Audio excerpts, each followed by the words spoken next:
Welcome to టీషార్ట్. నేను మీ జగన్మోహన్ రెడ్డి పాతకోట. భూగోళ శాస్త్రం అధ్యయనంలో భాగంగా మనం ఈరోజు వార్ జాగ్రఫీ మరియు డిజాస్టర్ మేనేజ్మెంట్కి సంబంధించినటువంటి అంశాల మీద అవగాహన పెంచుకోవడానికి కొన్ని నమూనా ప్రశ్నలు మనం ప్రాక్టీస్ చేయబోతున్నాం. చూడండి, ఇక్కడ కింది ప్రకటనను పరిగణించండి. 2 రేఖాంశాల మధ్య దూరం భూమధ్య రేఖ వద్ద గరిష్టంగా, ధృవాల వద్ద శూన్యంగా ఉంటుంది. ఒక రేఖాంశం మీద గల వివిధ ప్రదేశాలన్నిటిపై సూర్యుడు నడినెత్తి మీదకి వస్తాడు. పైన ఇచ్చినటువంటి 2 స్టేట్మెంట్స్లో ఏది ఏవి సరైనవి? 2 స్టేట్మెంట్స్ కూడా సరైనవే. ఎందుకంటే భూమధ్య రేఖ వద్ద గరిష్టంగా, ధృవాల వద్ద శూన్యంగా ఉంటుంది. ఎందుకంటే అన్ని రేఖాంశాలు ధృవాల నుండే స్టార్ట్ అవుతాయి, ధ్రువ బిందువు నుంచి స్టార్ట్ అవుతాయి. కాబట్టి వాటి మధ్య దూరం అన్నటువంటిది శూన్యం. ఒక రేఖాంశం వద్ద గల వివిధ ప్రదేశాలు అన్నిటిపైన సూర్యుడు నడినెత్తి మీదకి వస్తాడు. సో ఆన్సర్ A, B 2 కూడా సరైనటువంటి స్టేట్మెంట్స్. గ్రాండ్ బ్యాంక్ అనున్నది న్యూ ఫౌండ్ ల్యాండ్ వద్ద గల అతి పెద్ద చేపల దిబ్బ. రైట్. న్యూ ఫౌండ్ ల్యాండ్ వద్ద గల విశాల ఖండతీరపు అంచు పైన గల్ఫ్ స్ట్రీమ్, లబ్రడార్ ప్రవాహము కలుసుకుంటాయి. ఏ అన్నటువంటిది వాదన కాక ఆర్ అన్నటువంటిది రీజన్. ఇక్కడ చూద్దాం. A, R 2 సరైనవి. ఏకి ఆర్ సరైన వివరణ. R 2 సరైనవి, ఏకి ఆర్ సరైన వివరణ కాదు. ఏ సరైనది, ఆర్ సరైనది కాదు. ఏ సరైనది కాదు, ఆర్ సరైనది. ఇలాంటి క్వశ్చన్స్ మరికొన్ని వస్తాయి. ఇక్కడ ఒకసారి చిన్న వివరణ ఇస్తాను. అసర్షన్ రీజన్ క్వశ్చన్స్ అంటాం. ఏ అన్నటువంటిది వాదన, ఆర్ అన్నటువంటిది కారణం. ఓకే, ఇక్కడ వాదన ఏంటి? గ్రాండ్ బ్యాంక్ అనున్నది న్యూ ఫౌండ్ ల్యాండ్ వద్ద గల అతి పెద్ద చేపల దిబ్బ. వాదన సరైనదే, దానికి కారణం కూడా సరైనదా? న్యూ ఫౌండ్ ల్యాండ్ వద్ద గల విశాల ఖండతీరపు అంచు పైన చేపలు ఎక్కడ అభివృద్ధి చెందుతాయి? ఖండతీరపు అంచు పైన. రెండవది, గల్ఫ్ స్ట్రీమ్ అన్నటువంటి వేడి నీటి ప్రవాహం, లాబ్రడార్ అన్నటువంటి శీతల ప్రవాహం కలుసుకున్న చోట ఈ యొక్క చేపల దిబ్బ ఏర్పడింది. కరెక్ట్. ఆర్ 2 సరైనవే. ఏకి ఆర్ సరైన వివరణ కూడాను. Right. 1 is the right answer. Second one, సమమాన రేఖలకు సంబంధించి సరిగా జతపరిచినది గుర్తించండి. సమమాన. రైట్.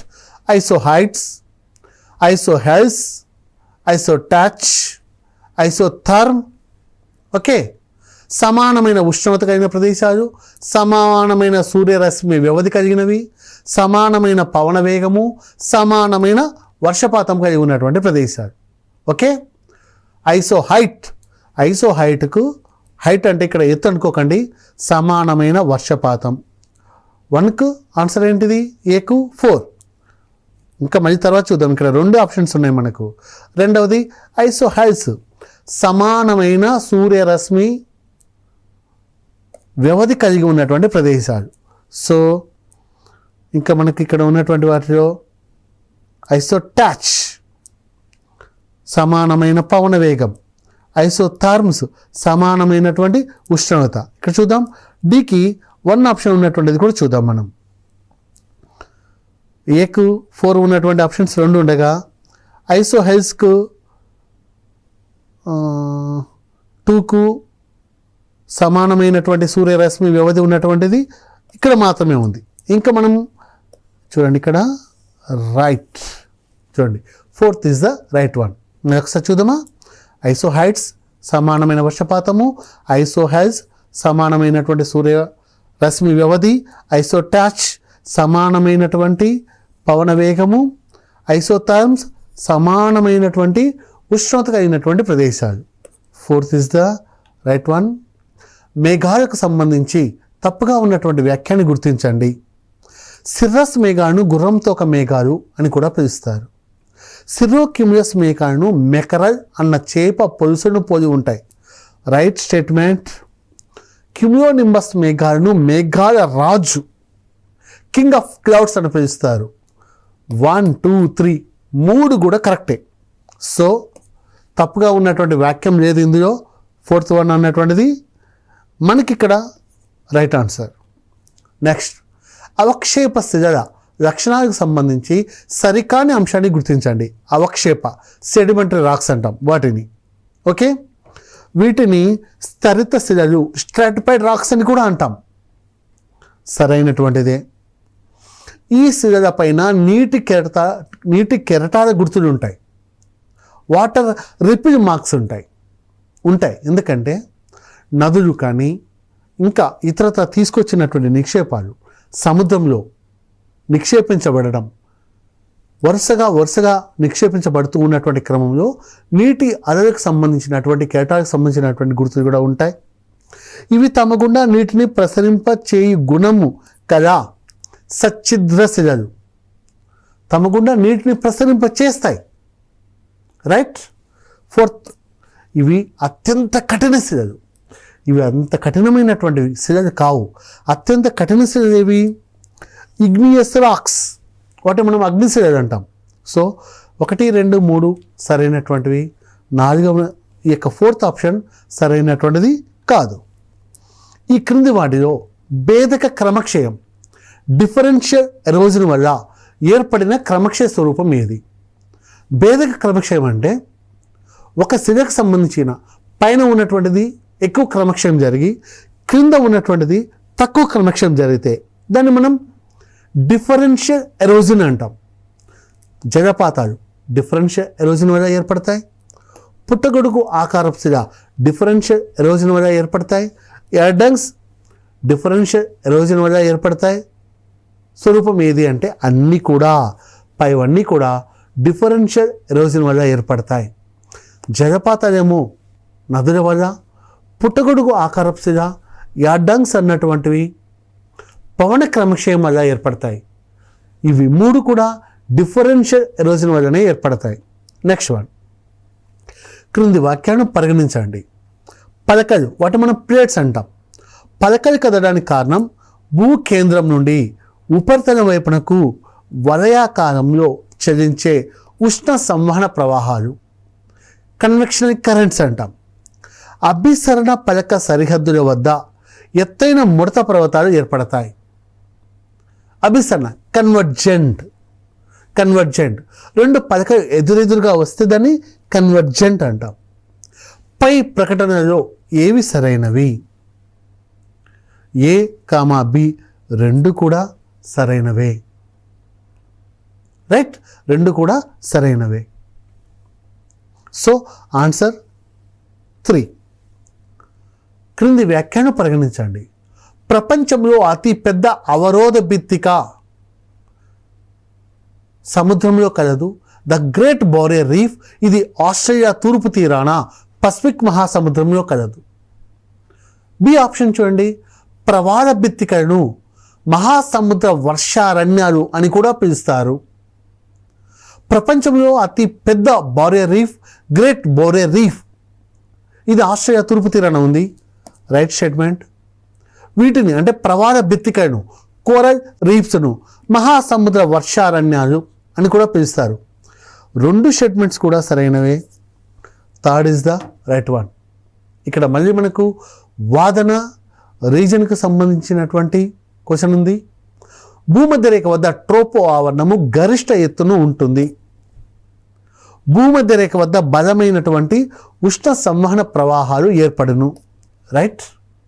ఇక్కడ చూడండి, మళ్ళీ ఒకసారి చూద్దాం. భూమధ్యరేఖ వద్ద వచ్చేటటువంటి 2 వ్యాపార పవనాలు ఇలా పైకి చేస్తాయి. ఈ విధంగా పైకి చేయడం వల్ల ఉష్ణ సంవహన ప్రవాహాలు ఏర్పడతాయి. ఇలా ఎంత పైకి చేస్తే ఆ ఉష్ణోగ్రత అన్నటువంటిది అంత ఎత్తునకు తీసుకొని పోవడం జరుగుతుంది. తత్ఫలితంగా భూమధ్యరేఖ వద్ద ట్రోపో ఆవరణం అత్యంత గరిష్ట ఎత్తును కలిగి ఉంటుంది. దాదాపుగా 18 కిలోమీటర్ల ఎత్తు వరకు కూడా ట్రోపో ఆవరణం అన్నటువంటిది భూమధ్యరేఖ వద్ద ఉంటుంది. A-R 2 సరైనవే మరియు ఏకు ఆర్ సరైనటువంటి వివరణ. 1 ఇస్ ద రైట్ వన్. సరిగా జతపరిచినది గుర్తించండి. ట్రోపో ఆవరణము, స్ట్రాటో ఆవరణము, మీసో ఆవరణము, థర్మో ఆవరణము, వాటికి సంబంధించినటువంటి లక్షణాలకు సంబంధించినటువంటి ఆప్షన్స్ ఇక్కడ ఇవ్వడం జరిగింది.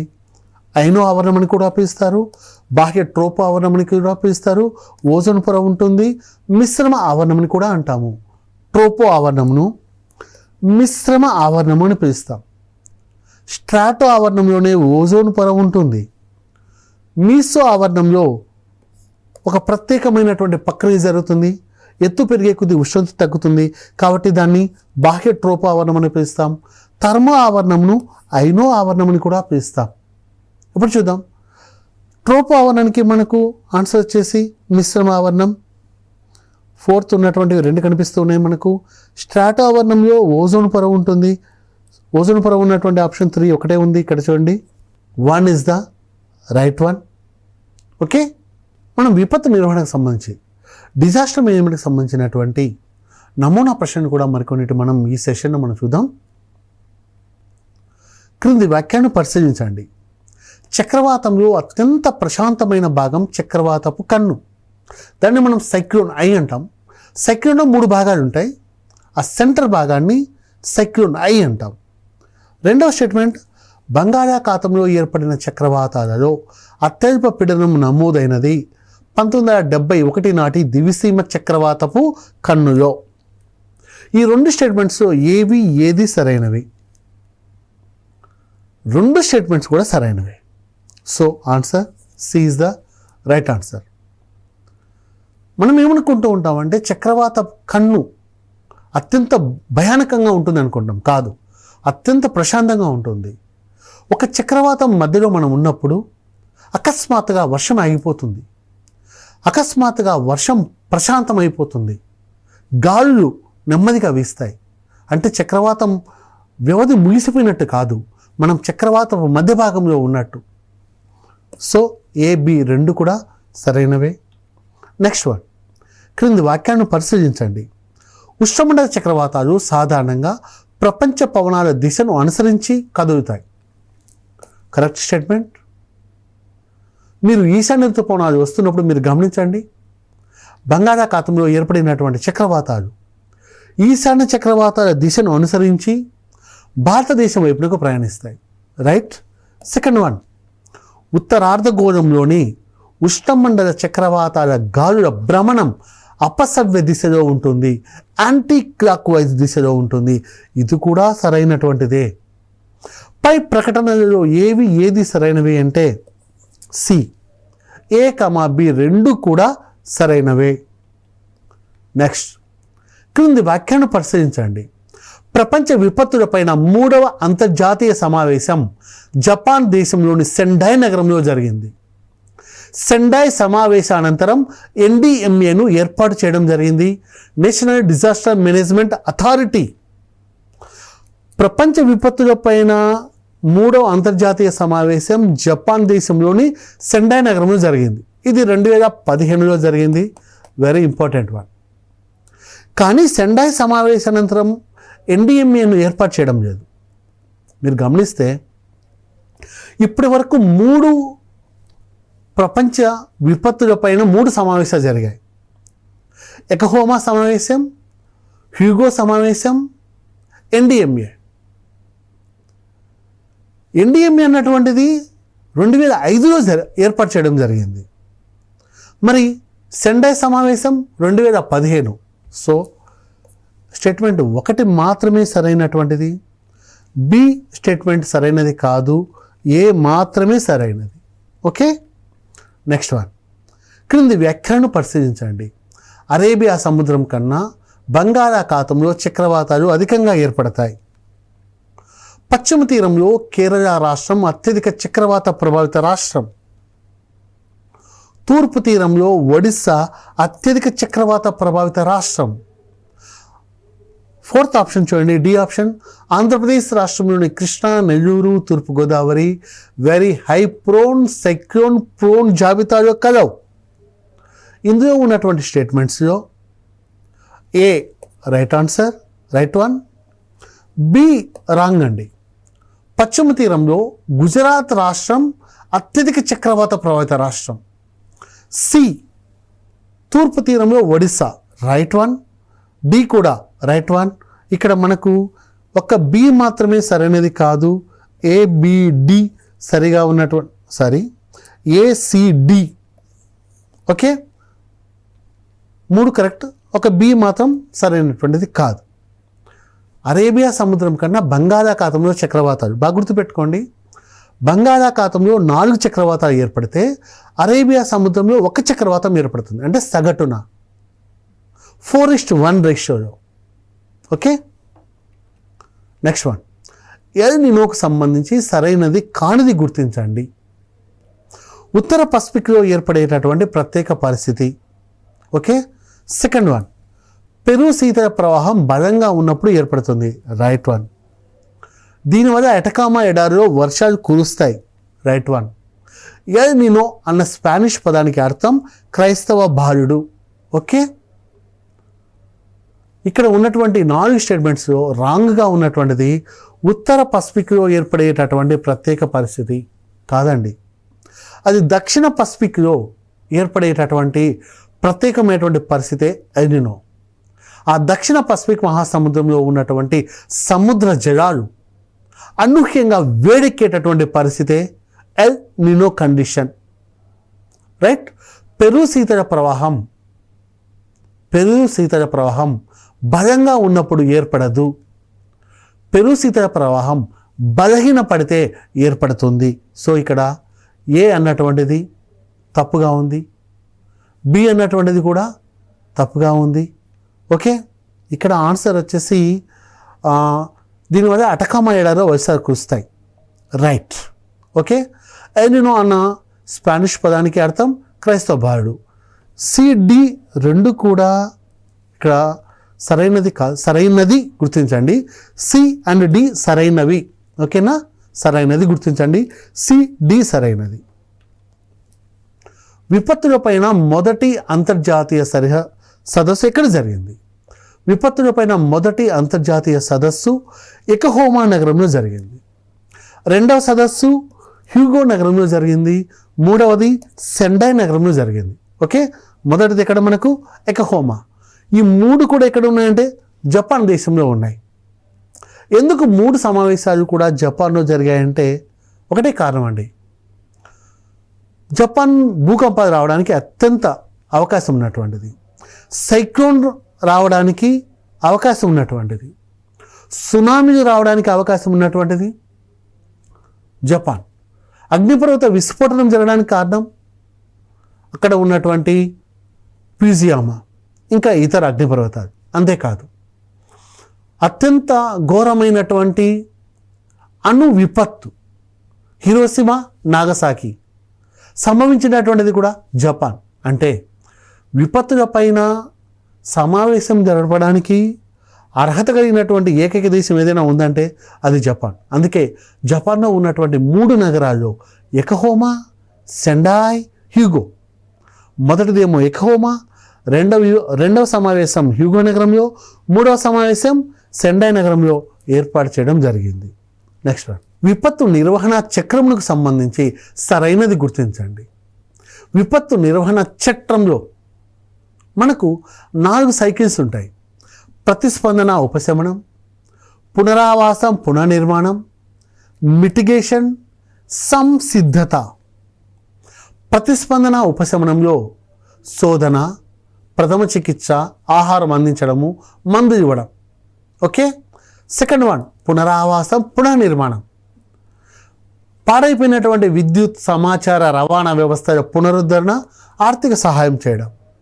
3వది మిటిగేషన్, విపత్తుల ప్రభావాన్ని తగ్గించడానికి తీసుకునే దీర్ఘకాలిక చర్యలు. అంటే సునామీ ప్రభావాన్ని తగ్గించడానికి మనం మడ అడుగును పెంచడం, ఇంకా ఇలాంటివి అన్నమాట.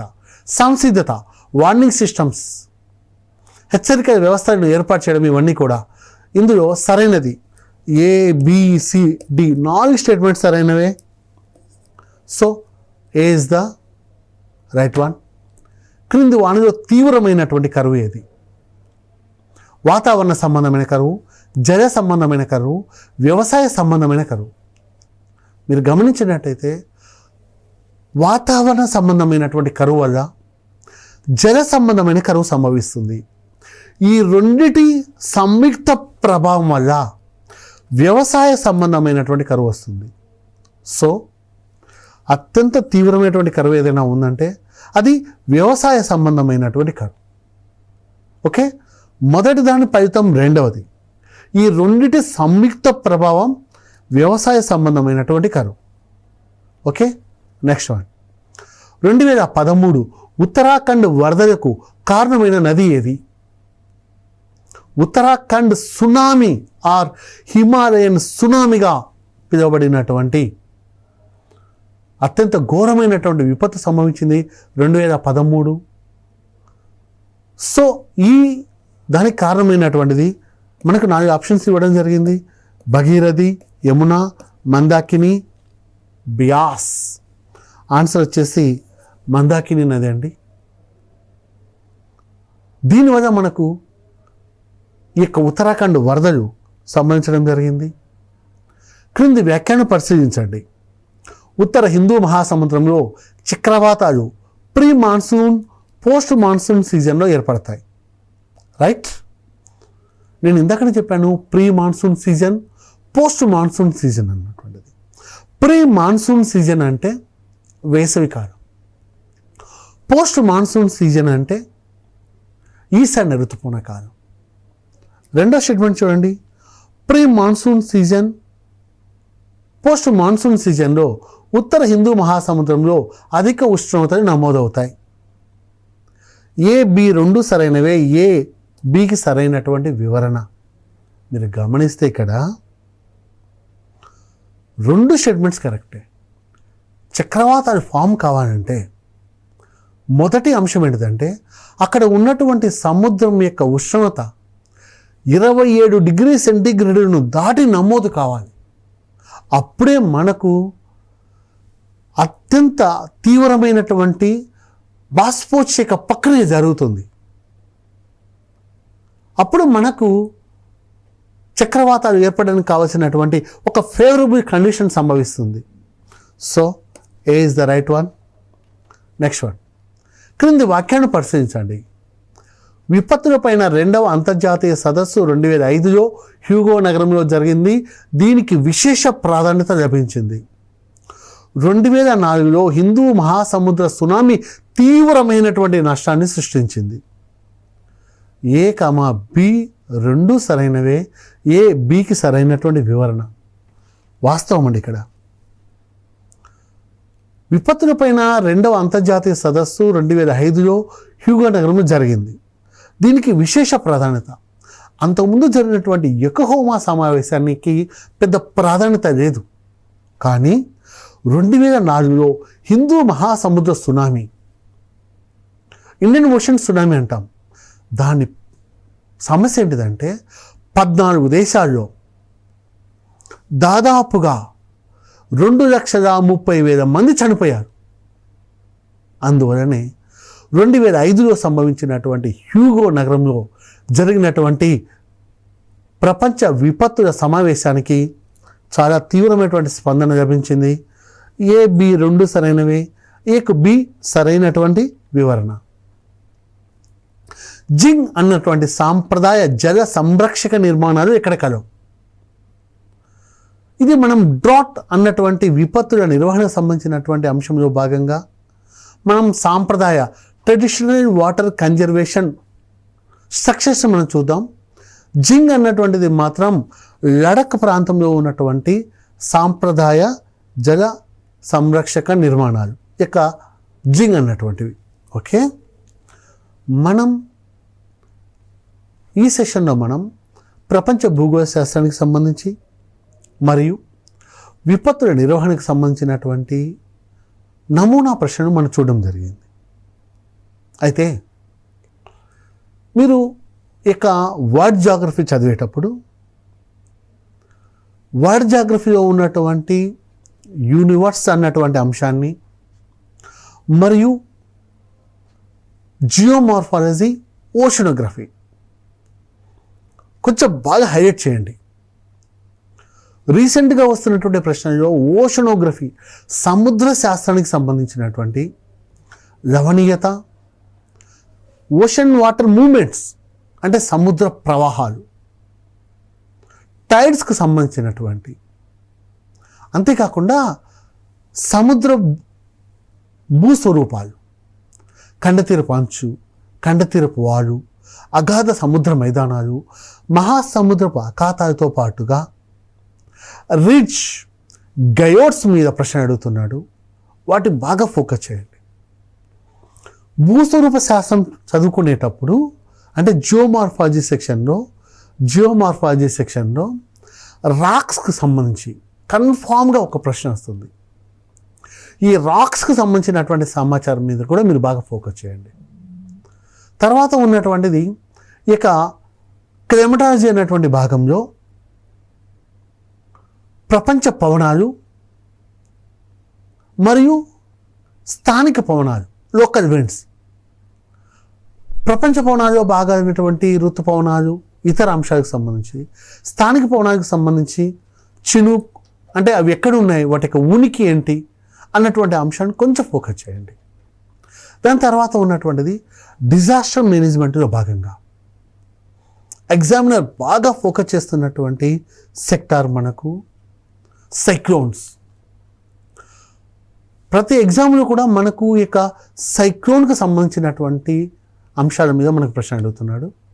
అంతేకాకుండా ఎర్త్క్వేక్ సెక్టార్, భూకంపాలకు సంబంధించినటువంటి అంశాల మీద మనకు చాలా విరివిగా ప్రశ్నలు వస్తున్నాయి. ఇందులో జోన్స్కి సంబంధించినటువంటివి, భారతదేశంలో ఉన్నటువంటి సిస్మిక్ జోన్స్, వాటి యొక్క ప్రభావిత రీత్యా మనం ఉన్నటువంటి ఆ 4 జోన్స్ ఏవైతే ఉన్నాయో, ఒక పట్టణాన్ని ఆ జోన్ ఏ జోన్లో ఉంది అని అడగడానికి, ప్రపంచంలో సంభవించినటువంటి యొక్క అత్యధిక ప్రభావితమైనటువంటి భూకంపాలు ఎక్కడ సంభవించాయి, అంతేకాకుండా 2023లో లేదా 2024లో సంభవించినటువంటి అత్యంత తీవ్రమైనటువంటి భూకంపం ఏది, ఆ భూకంప నమోదు కేంద్రం ఎక్కడుంది, హైపోసెంటర్ అంటే ఏంటి, ఎపిసెంటర్ అంటే ఏంటిది, వాటికి అనుబంధంగా ఉన్నటువంటి ఒకవేళ సునామీ సంభవిస్తే ఆ సునామీకి సంభవించినటువంటి అంశాల మీద కూడా మనకు ప్రశ్న అడుగుతున్నాడు. అంతేకాకుండా ఫ్రేమ్వర్క్, ఇన్స్టిట్యూషనల్ ఫ్రేమ్వర్క్, సంస్థాగత చట్టం మీద కూడా బాగా అంటే NDMA, DDMA వాటి మీద ప్రశ్న అడుగుతున్నాడు. సో మనం అడిగేటటువంటి యొక్క నమూనాలో మీరు ప్రశ్నను ఊహించుకుంటూ మన జాగ్రఫీని అధ్యయనం చేయండి.